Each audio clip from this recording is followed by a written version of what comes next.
ಒಟ್ಟಿಗೆ ಮುಸ್ಲಿಮರ ಮೀಸಲಾತಿ ಸೇರ್ಪಡೆಯ ಜಟಾಪಟಿ ವಿಚಾರಕ್ಕೆ ಸಂಬಂಧಪಟ್ಟಂತೆ ಕಳೆದ ಒಂದು ವಾರದಿಂದ ಏನು ಮಾತುಕತೆ ನಡೀತಾ ಇತ್ತು. ಈಗ ಕಾಂಗ್ರೆಸ್ ವಿರುದ್ಧ ಬಿಜೆಪಿಯಿಂದ ಮತ್ತೊಂದು ಜಾಹೀರಾತು ರಿಲೀಸ್ ಆಗಿದೆ.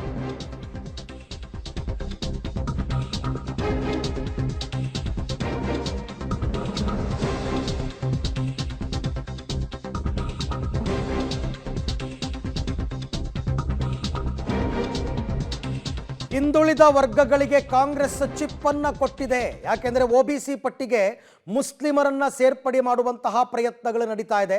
ಈ ಮುಖಾಂತರ ಹಿಂದುಳಿದ ವರ್ಗ, ಅದರ್ ಬ್ಯಾಕ್ವರ್ಡ್ ಕಮ್ಯುನಿಟೀಸ್ ಅಂತ ಏನು ಕರಿತೀವಿ, ಇವರಿಗೆ ತೊಂದರೆ ಆಗ್ತಾ ಇದೆ. ಚಿಪ್ಪನ್ನ ಕೊಟ್ಟಿದೆ ರಾಜ್ಯ ಸರ್ಕಾರ ಅಂತಕ್ಕಂಥ ಜಾಹೀರಾತು.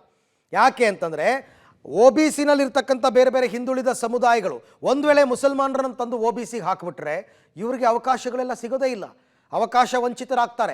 ಹಾಗಾಗಿ ರಾಜ್ಯ ಸರ್ಕಾರ ಒಬಿಸಿಗಳಿಗೆ, ಹಿಂದುಳಿದ ವರ್ಗಗಳ ಮೀಸಲಾತಿ ಪಟ್ಟಿಗೆ ಮುಸ್ಲಿಮರನ್ನ ಸೇರ್ಪಡೆ ಮಾಡುವ ಮುಖಾಂತರ ಹಿಂದುಳಿದ ವರ್ಗದವರಿಗೆ ರಾಜ್ಯ ಸರ್ಕಾರ ಅನ್ಯಾಯ ಮಾಡಿದೆ ಅನ್ನೋ ಲೆಕ್ಕದಲ್ಲಿ ಈಗ ಬಿಜೆಪಿಯವರು ಒಂದು ಜಾಹೀರಾತನ್ನು ಕೊಟ್ಟಿದ್ದಾರೆ.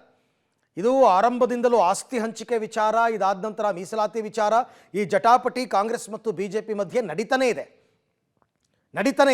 ಹಾಗಾಗಿ ಕಾಂಗ್ರೆಸ್ನವರು ಇಲ್ಲ ಅಂತ ಹೇಳ್ತಾ ಇದ್ರು ಕೂಡ ಬಿಜೆಪಿಯವರು ಹೌದು, ಕಾಂಗ್ರೆಸ್ ಸರ್ಕಾರ ಮುಸ್ಲಿಮರನ್ನ ಒಬಿಸಿಗೆ ತಂದು ಸೇರಿಸೋ ಮುಖಾಂತರ ಹಿಂದುಳಿದ ವರ್ಗದವರಿಗೆ ಅನ್ಯಾಯ ಮಾಡ್ತಾ ಇದೆ ಅಂತಕ್ಕಂಥದ್ದನ್ನು ಪದೇ ಪದೇ ಹೇಳ್ತಾ ಇದ್ದಾರೆ.